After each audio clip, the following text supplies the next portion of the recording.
La mer, c'est une autre planète. Quand on est longtemps en mer, même nous, l'équipage de base, on est 6 mois par année sur l'eau. Quand on descend à terre pour une période de 10 jours, on est un peu déphasé.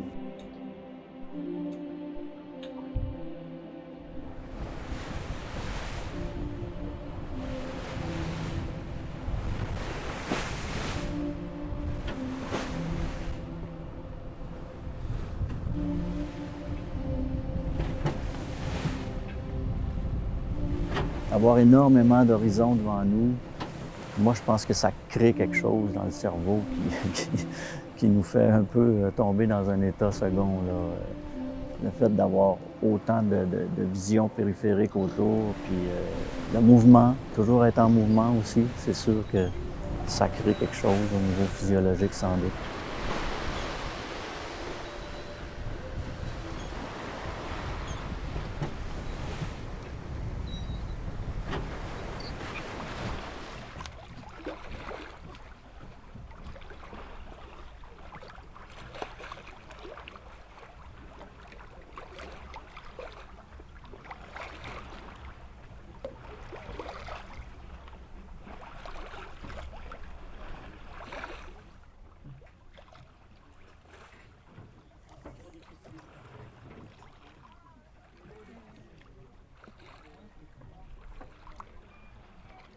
À naviguer de nuit tous les jours pendant 20 jours, c'est sûr que tu vois du plancton fluorescent dans l'eau, l'étrave du bateau fait de la lumière à chaque fois que ça prend une vague. Ah oui? Quand on le voit au microscope, oui, là, c'est vraiment flagrant qu'il y a comme un rapport entre l'infiniment petit et l'infiniment grand.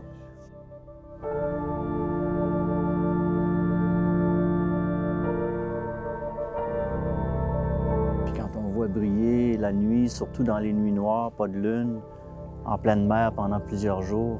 Puis là, on voit que ça flash un peu partout quand ça bouge. C'est sûr que là, ça peut étrangement ressembler à un ciel étoilé.